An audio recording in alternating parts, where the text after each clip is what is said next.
Salam alaikum. Grand merci à nos millions de partenaires. Merci à tout le monde. Voilà. Haray oɗo sonnajo ko hawa ture o innete komo ka meɗen mamu ɗo de hewtika meɗen ɗo fi haray hollugol e mapunde makko nden o andinaen ko honno woni ko fewnori o andinaen sattendiji ko woni e feƴƴinde haray musidɓe kanko hawa ture himo ɗo hawa assalamu aleykum fi aw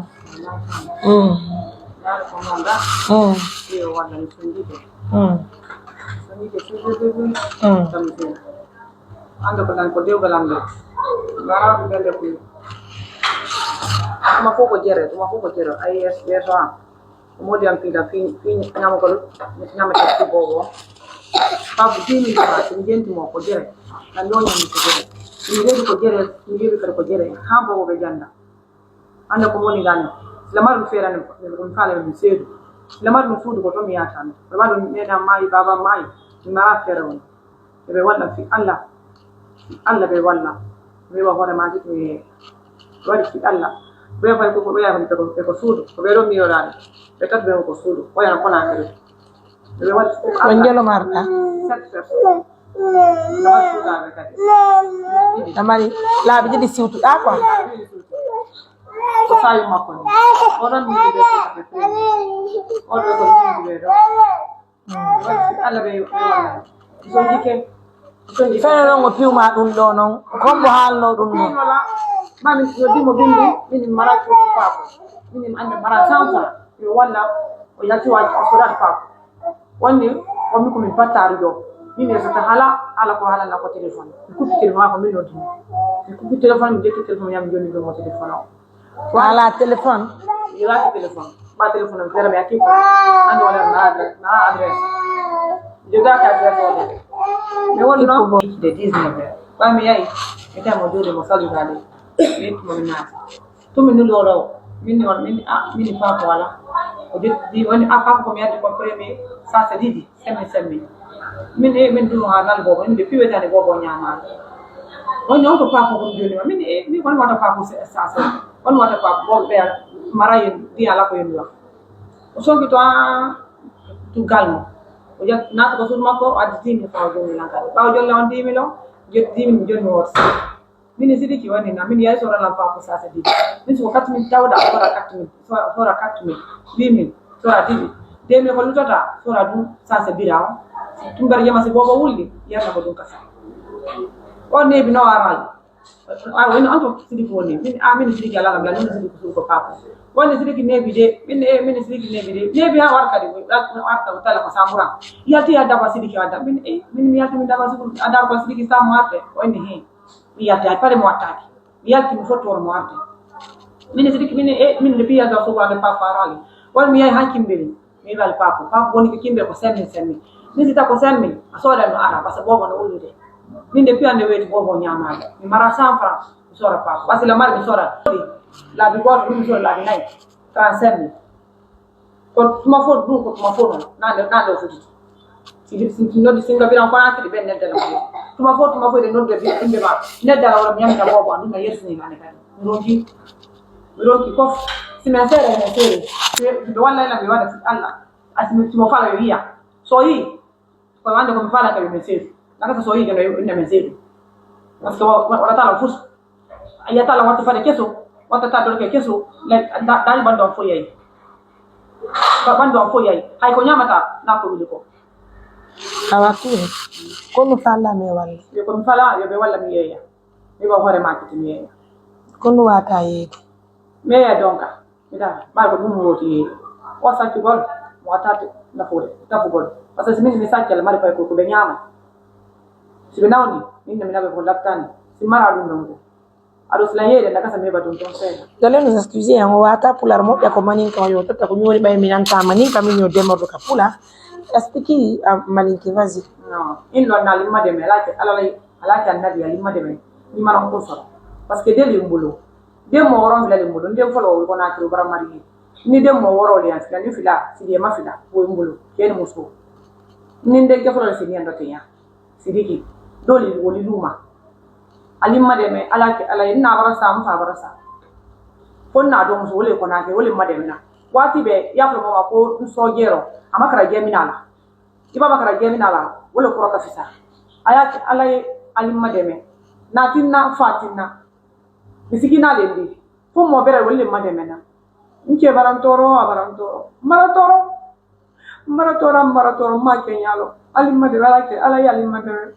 ni manan ku soro mi dula de kamber be karam fa muna be do nando ni higila at mo de do ala ke ala ni senya bi ni bonta ka wato yakala ka ndanda ko ba se tinye mfatiro ndo to mo mi bara wala ke mo tinani ka ti kamber be dafe ko ni mo yenya bi ni bo lu ko kawa parce que bara mo ka di akana bandi ko ala sa wala do ti nanu alimma de wala sa wala di sabu mi de abere ti nole mi janna ono enete sidiki halimu wa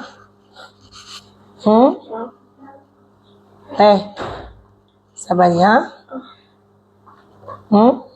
sabari andi do debbo no yurumi dewgal ngal no yurumi sabali bobo haliwa ha ko do ni siwtaje on sa yon jon suta wala ko sudu ko lo jodo di modo ye Allahu akbar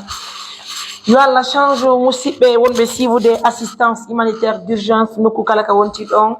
harame den tori yon ballal odo sonnajo kadi no sonji modja hara ko muradu modjur kan no hiru don doni dare gite makko den fo no buuti haray ko modi makko woni ko fimo landi fi papu haray pigi wela fi c'est pas une première fois parce que je connais l'histoire de celle-là haray pigi no satti no yurmi muradu modjuru hande o hebi bibbe jeddo haray ha joni mo sonji nyande be ko sonja mo jindira tun e koy pay koy ko woni wo ko woni ko kanko sonnaji mo way no saccugol mo e ko no wani saccugol ngol ettay tan haray pigi din di wela fi haray mi do tori ballal ye walto mo yeya donc a fele on parce que dum don kadi mo way fi mo modja haray en tangini ko jelu donc a fele yete baloton ko jelu quelqu'un qui n'a faut imprimer. Bien, il n'y a pas de souci. Donc, mesdames, messieurs, moi je dis grand merci à nos millions de partenaires. Je remercie tout un chacun pour la confiance. Haray musibe kanko sonnajo mo hewti ka biro meden do haray ko andi ngoldon mi do hendino mbudi hari mi iwali do mi yeyi mission meden on Accra dum ko sister Aisha Nenet wonti do ka meden American ko bi e makko be wonno ko be hewtini on mbudi e nder din non mbudi hutorni goddi din ka meden e Accra tonde haray kadi fayntimbu ino heddi e nder 500 million ko hendi den ko haray dettay do million goto hewtiden o sonnajo o ya o ndara so hebay baloti goto o ndara no fuddora bay mbudin ko mbudi laabudi mbudi ittirdi ande miskinajo hiden tangini hanta ko pellet haray si Allah ulando subhanahu wa ta'ala o moyi joddi makko nin inshallah Allah bedane mo hore makitine haray non nan toli partenaire be fop ballal kala hiwdo o video yo partage nan video moƴƴa han partenaire be ka ONG iya dum do be waltano lan o sonnajo baytu haray himo haton jili e ballal har ko muradu moƴƴuru haray kala e modon hido o video ko partage nan mo moƴƴa e partage video moƴƴa han julbe Allah be hawrondira e o video be wallitano lam ko fi Allah woti annabijo haray yawatore hara hindo do en montando 1 million ittu beliason hara o 1 million do ko partenaire bi amen be ala do wonu be Amerique sister Asha Nenet hindo do 500 ono 100 000 200 000 300 000 400 000 500 600 kono woni de musibbe indo 100 000 200 300 400 500 600 700 800 900 1 million haray hawature o 1 million do haray ko partenaire ya wonbe Amerique awawata arde hanka biro do sifoɗa hande maɗen hara mbiɗa addana mbuuɗi mi mara mbuɗɗi mi ronka wallitade ma hala ko sista Acha wontirɓe ka meɗen Amérique ko hewtini men ɗin mbuuɗi minen kadi min ƴettiɗi ɓen hokkima fiya yaw soɗa baloti conki yeeya gosa partenaire ɓe amen aussi hi vidéo ils vont penser aussi à t'aider. Mesdames, messieurs, je rappelle en bon français, c'est une dame qui est très courageuse. Elle a fait la light, elle sait bien faire la light. Seulement que elle a des petits soucis dans son foyer parce qu'elle a été battue selon elle par son mari. Regardez, son visage est enflé. Elle a 7 enfants. Et dans toute cette histoire,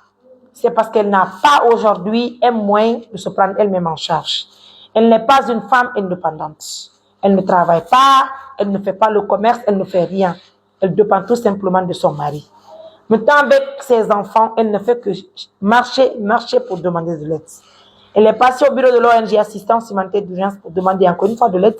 Et nous avons pensé à prendre un montant de 1 million de la part de Mme Achanel depuis les États-Unis d'Amérique. Elle va essayer d'acheter juste des petits habits à la friperie. Elle va commencer son petit commerce. Et j'ai la certitude,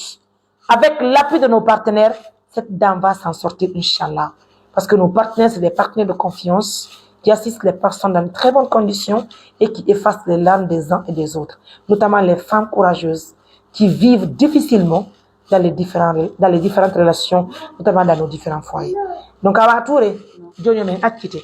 Harayi mo jobere amen den ɗum ɗo wawama hande si partenaire ɓe amen go hi vidéo gaddani men mbuuɗi hara min ɓurtima hewtugol min wama wallitade kono hara komi mari komi hollama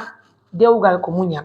debbo si muñike o hettay modima no wawma annude o soñjama kono ɓe ala luɓuma ɗo hay e goto ɓe ɗo añatama ɓiɗɗo no wayma pharmacie to yiltorɗa waɗette anani ɓenne batti muñinoɗa dewgal welugal hande ala ko muñal ngal ɓuuri moƴƴude ka dewle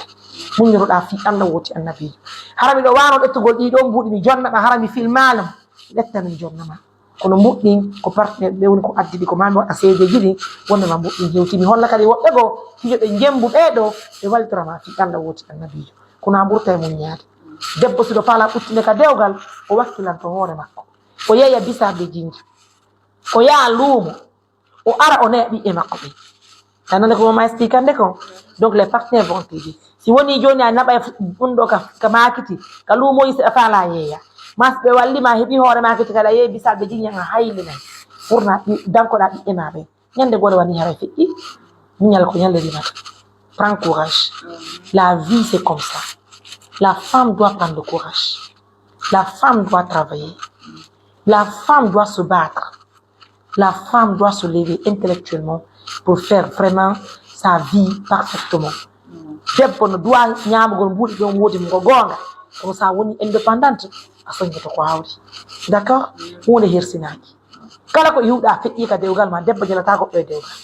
ko yiɗa wo andu Allah feƴƴinay anani. Mesdames, messieurs, merci donc à nos millions de partenaires. Bon courage à tout le monde, force à nous. Assistance humanitaire d'urgence, une organisation qui assiste les personnes vulnérables. C'est vrai que le montant est petit, mais c'est venu avec tout le respect que je dois à cette dame. J'invite les partenaires de faire autant. Aidez-moi, ensemble, on va soutenir cette dame. Elle en a vraiment besoin d'avoir un petit commerce, de faire un petit commerce pour prendre bien soin de ses enfants. Encore une fois de plus, je vous dis grand merci de la confiance, l'attention, de la fidélité. Mariam Touré, MBT pour les intimes. Au revoir.